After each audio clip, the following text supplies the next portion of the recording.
The forest was quiet that night. Cold wind moved through the trees, making the leaves rustle softly.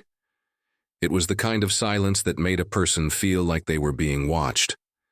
Daniel, a young man who lived near the edge of the forest, walked slowly along the path. He was coming back from checking his traps. His boots crunched over the fallen branches.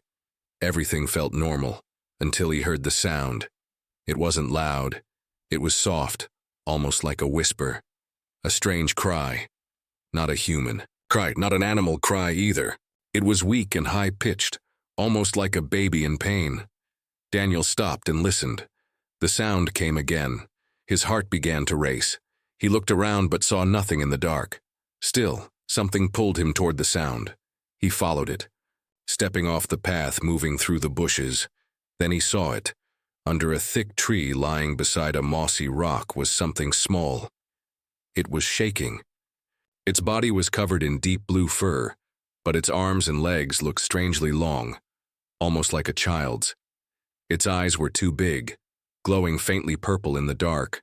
Blood, dark and thick, was dripping from a wound on its side. Daniel dropped. To his knees, the creature looked at him. It didn't speak with its mouth, but suddenly Daniel felt something in his mind. A soft voice, weak and scared. "Please."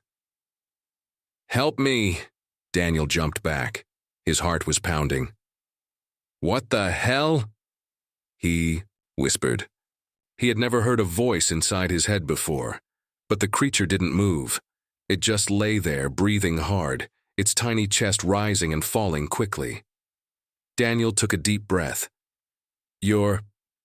You're not from here, are you?" The voice came again, even softer. "They're coming. They'll kill me. Please hide me." Daniel didn't understand what was going on. He didn't know if he was going crazy or if this was real, but something in the cub's voice felt honest. It was afraid, alone, and hurt. Daniel knew that feeling. He had felt that way once, long ago. Carefully, he took off his jacket and wrapped it around the alien cub. It whimpered but didn't resist.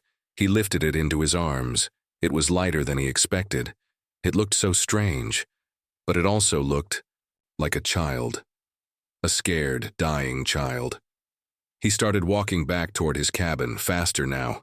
He kept looking over his shoulder. The forest suddenly felt different. Every shadow looked like a pair of eyes. Every sound made his skin crawl. He had no idea what he was carrying, but he knew it was important. By the time he reached his cabin, the wind had picked up. The trees were swaying. He opened the door and stepped inside, locking it behind him. He placed the cub on a blanket near the fireplace, curled up, shivering. Daniel grabbed his first aid kit. He wasn't a doctor, but he did his best. He cleaned the wound and wrapped it with a bandage. The cub didn't speak again, but Daniel could feel its mind. It was calm now. Tired. Asleep. He sat down and stared at it. What had he just done? What was that thing? Why did it speak in his mind? And what did it mean by their coming? Daniel turned on his old radio. Static. No signal. Strange. Usually there was at least one news station. He flipped through the channels. Nothing. Not even music. Just silence. He stepped outside and looked up. That's when he saw them. Small lights in the sky. Moving fast. Not planes. Not satellites. They moved too sharply, too smoothly. Then one of the lights stopped and hovered. A second later, a beam of red light scanned across the forest. Daniel's breath caught in his throat. They were searching. Not for humans, not for animals. They were looking for her. He stepped back inside and locked the door again. His hands were shaking. He didn't know what kind of trouble he had just stepped into. But he knew one thing. This was not just a lost animal. This was something much, much bigger. As he sat beside the small alien cub, a pair of red eyes blinked outside his window. Hidden in the shadows, something watched and waited. Daniel never but the hunt had already begun. The morning sun rose over the forest, but something felt wrong. The birds were silent. The wind had stopped. Even the air felt heavier. Daniel didn't sleep much. He sat by the fireplace watching the small alien cub, Lyra. Her breathing was slow, but she looked better. The bandage he wrapped was holding. Still, he couldn't forget what she said. "They're coming."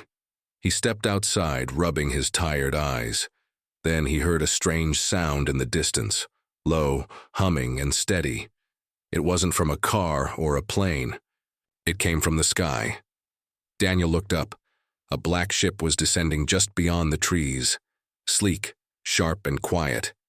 It made no noise, but it moved like it was alive. It hovered above the town for a moment, then slowly lowered behind the hills. His heart dropped. They had arrived. Soon the town was full of whispers. People said the government was testing new drones. Others thought it was a movie crew. But Daniel knew better. He stayed inside, keeping Lyra hidden in the basement. She woke up for a moment, her voice again inside his head. "Don't let them see me. They'll kill us both." Daniel asked, "Who are they?" Lyra looked at him, eyes glowing faintly purple. "Hunters. Royal executioners. They serve only the Empress and her enemies." Daniel blinked. "The Empress?" Lyra's voice trembled. "My mother." Later that day, Daniel heard a knock at the door. 3 figures stood outside, tall, armored, and not human. Their helmets looked like smooth metal skulls. Red lights blinked where eyes should be. One held a scanning device. It buzzed softly as it pointed toward the cabin. "Citizen," one of them said, voice cold and mechanical. "We are looking for a dangerous creature. Have you seen anything strange last night?" Daniel's mouth felt dry. He forced a fake smile. "No, just a fox or something. Lots of animals out here." The alien looked at him for a long second. Then the scanner beeped, louder. Daniel's heart skipped. The soldier raised the device, turning it toward the house. "We're picking up bioenergy. May we enter?" Daniel gripped the doorframe. "My generator's in the basement, probably." "Messing with your scan." The soldier stared again, then turned away. "We will return." They walked down the steps. Daniel closed the door, breathing hard. But the scanner kept beeping until it went silent. That night, Daniel checked on Lyra. She looked up at him, eyes wide. "We don't have much time." He nodded. "I'm not going to let them take you. We'll find a way out." But just then, a red light blinked on the ceiling. A small drone, no bigger than a hand, was floating in the shadows. It had been watching them the whole time. Daniel lunged and smashed it with a broom. Sparks flew. He looked at Lyra. "They know." Suddenly, from deep in the forest came a new sound. A scream, sharp and not human. Something was hunting, and it was close. Daniel grabbed his coat and Lyra's blanket. "We're leaving, now." As they ran into the woods behind them, red lights began to appear, one by one, glowing between the trees. The hunters were no longer asking questions. They were here to kill. Darkness had fallen again, and the woods were alive with danger. Daniel ran through the trees, holding Lyra close against his chest. Her eyes were shut, but he could feel her fear in his mind. Her breathing was weak. The blanket around her was soaked with sweat. Behind them, red lights moved through the forest like hungry eyes. The hunters were tracking them, silent, fast, without mercy. Daniel's boots slipped on wet leaves. Branches scratched his arms. He didn't stop. "Just a little further," he whispered. "Come on, just a little further." Lyra's voice came into his head, soft and fading. "They'll catch us and you should leave me." Daniel tightened his grip. Not a chance. At the edge of the forest, Daniel reached a hidden cave. Inside was a tarp, covering something large and metallic. He pulled it off quickly. Beneath it sat a stolen alien shuttle, old, rusty, and patched with Earth-made parts. It didn't look like much, but it could fly. Years ago, Daniel helped his old friend, Keller, repair it. Keller was an ex-engineer who once worked for a black market salvage crew. He told Daniel, "One day you might need to run. Keep this ready." Today was that day. Daniel laid Lyra inside and started flipping switches. The ship hummed slowly to life. Outside, the forest was quiet. Too quiet. A red flash hit the side of the shuttle, melting part of the wall. The hunters had found them. Daniel slammed the launch button. The engines roared. The ground shook. Trees fell backward from the blast. One of the hunters jumped forward and grabbed onto the ship's side, claws digging into the hull. Its eyes glowed red through the window. It raised a plasma blade. Daniel pulled a sharp turn. The ship rolled hard. The hunter slid but held on. He looked around for something, anything, then he saw it. A metal rod. He grabbed it, opened the emergency hatch, and swung. The rod hit the hunter's helmet. Sparks flew. The hunter fell, tumbling into the dark. Trees below. The shuttle shot into the sky. They broke through the clouds. Earth looked peaceful from above. But Daniel knew it was no longer safe. Not for him. Not for her. Inside the ship, Lyra was curled up in the corner. Her eyes fluttered open. "We made it," Daniel nodded out of breath, barely. She sat up slowly, her body still weak. "You saved me. They will not stop. They will hunt us through the stars." Daniel gave a tired smile. "Then we'll just keep flying." But before he could say more, a warning beep echoed through the cabin. Something was following them. Daniel checked the radar. A ship, twice their size, was speeding toward them. Fast, a message flashed on the screen. "Return the cub, or Earth will burn." Lyra's eyes filled with fear, and for the first time Daniel realized this wasn't just about him and her. This was about the whole planet. The stars stretched endlessly around them. Cold, quiet, beautiful. Daniel sat in the pilot's seat, hands tight on the controls. The small shuttle floated through deep space. No planet, no moon, only silence and blinking lights. Lyra lay wrapped in a blanket behind him. She hadn't spoken in hours, not with words, not with her mind. Daniel glanced back. "You okay?" She opened her glowing purple eyes slowly. Her voice came into his. It is soft and sad. "They won't stop. My mother, she never stops." He sat beside her on the floor. "Your mother, the Empress?" Lyra nodded slowly. "She rules over thousands of worlds. Billions obey her. But love? No, she doesn't know that word." Daniel frowned. "Then why were they trying to kill you? You're her daughter." Lyra looked down. "Because I'm a threat. To her throne.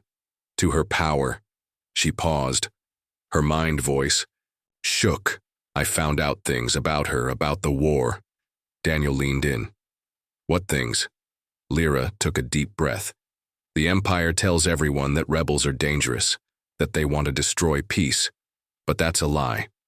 The truth is, they only wanted freedom. My mother's empire is built on fear. She invades planets, forces them to obey, takes their resources. And when they say no, she sends the hunters." Daniel clenched his fists. "So the rebellion, they're the good guys?" Lyra shook her head. "Not fully. They started with hope, but now they fight fire with fire, bombings, raids, civilian deaths. Now they're just like her." Daniel stared at the floor. "So, nobody's the good guy." Lyra nodded sadly. "That's why I ran. I don't want a throne soaked in blood. I just want peace." Daniel sat in silence for a while. A small alien, child, running from her own mother. From an empire, from rebels, from everyone. She was just a kid. But to the galaxy, she was a weapon, a symbol, a threat. He looked at her. "You're not alone anymore, I promise." Lyra blinked slowly. Her voice was quiet. "Then we must keep moving. I know a place. A rebel hideout. But hidden. Safe, I think." Daniel nodded. "Point the way." As they flew toward the coordinates, the stars seemed calmer. Lyra finally slept. Daniel checked. The radar, no sign of the enemy ship. But just as he leaned back, the radio hissed. A voice came through. Cold, powerful, familiar. "Daniel, you have something that belongs to me." He froze. The voice continued. "Return my daughter, or Earth will burn." Slowly. Daniel stared at the radio. His blood ran cold. Lyra didn't wake, but he felt her heart pounding through the silence. The Galactic Empress had found them, and now, the game had changed. The rebel hideout wasn't a planet. It was a station built inside a hollow asteroid, floating in the dark between two suns. Daniel stared at it from the cockpit. It looked like a giant broken rock. But as the shuttle got closer, lights turned on. Hidden weapons moved into place. A coded signal blinked on the screen. Lyra sat beside him, quiet. Her hands trembled. This place, it's old. But they'll let me in. Daniel nodded, still thinking about the Empress's message. Return my daughter, or Earth will burn. He hadn't told Lyra yet. He didn't know how. The shuttle landed. Inside the station, the air smelled like rust and smoke. Shadows moved behind metal walls. Armed rebels watched Daniel carefully. Some whispered when they saw Lyra. A tall alien with silver skin stepped forward. His name was Commander Ralvek, a former general who once served the Empress, before switching sides. He looked at Lyra with surprise. You're still alive, Lyra bowed her head. I need your help. Ralvek's eyes turned to Daniel. And the human? He saved me, Lyra said. He's with me. Ralvek gave a small nod. Then he's safe, for now. Daniel was led into a dark meeting room. Maps and star charts filled the walls. Ralvek closed the door. You don't understand what you're carrying, the commander said. That girl, she's not just the Empress's child. She's the key to the throne. Daniel frowned. What do you mean? Ralvek pointed to the map. The royal bloodline controls the AI systems of the Empire, fleets, defense grids. If the rebels get her, if she chooses to help us, we win. Daniel stood up. She's just a kid. Ralvek's voice turned cold. No, she's a weapon, and weapons don't get to choose. Later, Lyra sat alone, staring out at the stars. Daniel joined her. He finally told her about the message. Her hands clenched. She'll do it. She'll burn your planet just to punish you. Daniel looked down. There's only one way to stop this. If you go back. Lyra's eyes filled with tears. If I go back, I die, or worse. She'll use me like a puppet. Daniel said nothing. He knew she was right. Lyra turned to him. What should I do? Daniel didn't answer. He didn't know anymore. That night, alarms blared through the station. Daniel rushed out of his room, guns pointed at him.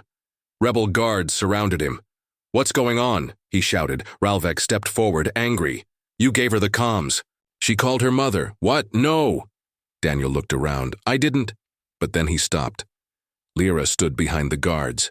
She looked at him, eyes wide. I didn't call her. I swear, but the rebels didn't believe her. Ralvek raised his weapon. She betrayed us. Daniel stepped between them. She didn't. You don't get to decide her fate. Suddenly, a loud boom rocked the station. Outside, in space, a massive ship had arrived. Black, shining, deadly. The Empress's flagship. She had come herself. And the rebels had just made the worst mistake of their lives. The rebel station shook under the shadow of the Empress's flagship. It wasn't just big. It was alive with power. Giant black wings of metal stretched across the stars. Thousands of red lights blinked across its surface like a swarm of angry eyes. Inside the station, panic spread. Rebels ran to defense posts. Sirens screamed. Weapons were powered up. But deep down, everyone knew they were outmatched. In the command room, Ralvek barked orders. Activate the shields. Aim all cannons at her engines. Daniel burst in with Lyra close behind. You can't fight that thing. Ralvek turned, furious. What would you have us do? Surrender. Lyra stepped forward. If she came in person, it means she wants something. She wants me alive. Daniel looked at her. Then we use that. Ralvek narrowed his eyes. Explain. Daniel took a deep breath. We send a message. One she can't ignore. We say if she attacks, Lyra dies. And if she wants her alive, she talks. Silence fell across the room. Ralvek didn't like the idea, but he nodded. Prepare the broadcast. Minutes later, across the stars, a message was sent. A simple one. Attack this station and your daughter dies. We want to talk. For a long moment, there was only silence. Then a reply came.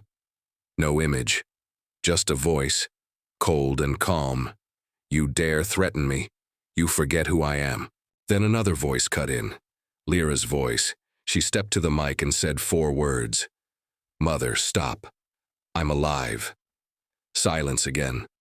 Then, for the first time, the Empress herself spoke directly to her daughter. Her voice softened. "Come home, child. This is not your war." Lyra stared at the stars. "But you made it mine." The Empress's tone changed again, hard, sharp. "You are mine, Lyra, and the man beside you. He dies either way." Daniel stiffened. The call ended. Outside, the flagship began charging its weapons. Inside the station, chaos returned. Ralvek shouted, "She's not listening. She's going to wipe us out." Daniel grabbed Lyra's hand. "We need to run, now." Lyra didn't move. "No, I have one last thing to try." She walked to the center of the station, a core chamber with ancient tech linked to the royal network. Only royal blood could access it. She touched the console. It lit up. "I can shut down her weapons. I can lock her systems." Daniel's eyes widened. "You can do that?" Lyra nodded slowly. "But it will send a signal. She'll know where I am. She'll come, personally." Daniel looked at her, torn. "If you do this, you may not survive." She looked up at him. "If I don't, no one will." Her hand hovered over the command. One press, and everything would change. She looked at Daniel one last time. "Tell me what to do." But before he could speak, a deep rumble echoed from above. The Empress was already on her way down. The walls of the station trembled. The Empress had arrived, not in a ship, not in a message. She came in person, wrapped in black armor, her eyes glowing gold, a long cloak flowing behind her like smoke.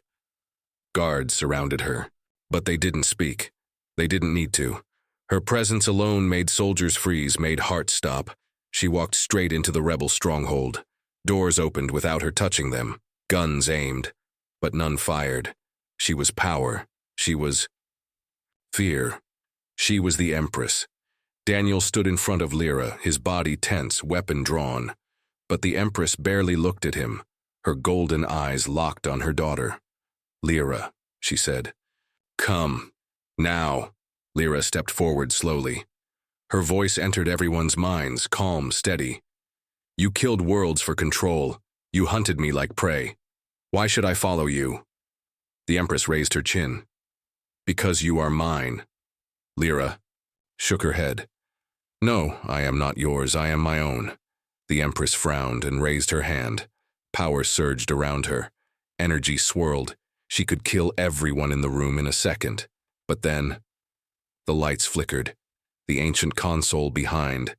Lyra glowed. She had activated it. "Your control ends here." Suddenly, the Empress's armor sparked. Her connection to her fleets cut. Her weapons locked. The Empire's systems frozen. She screamed in rage. "You ungrateful child!" Daniel rushed forward as the Empress stepped toward Lyra. But he wasn't fast enough. Instead, Lyra raised her hand and stopped her mother mid-step. A wall of invisible force held the Empress still. Lyra's eyes shined bright violet now. "I don't want your throne. I want peace." The Empress struggled, then fell to her knees. The rebels didn't cheer, they didn't clap, they just watched. As the most feared woman in the galaxy knelt before a child, Daniel placed a hand on Lyra's shoulder. "It's over," Lyra whispered. "Not yet." She turned to Commander Ralvek. "End the war. Tell the galaxy what she did, what we stopped." Ralvek nodded slowly. Later, Daniel and Lyra stood on the edge of a balcony staring at the stars. The Empress was gone, locked away in a deep cell, powerless. The rebel war was ending. Slowly, painfully, but ending. Lyra turned to Daniel. "You could go back to Earth now," Daniel smiled. "And leave you out here alone?" "Not a chance." She smiled too. "Then let's build something better." They stared out at the stars. No more running. No more fear, just a future, a new one, together.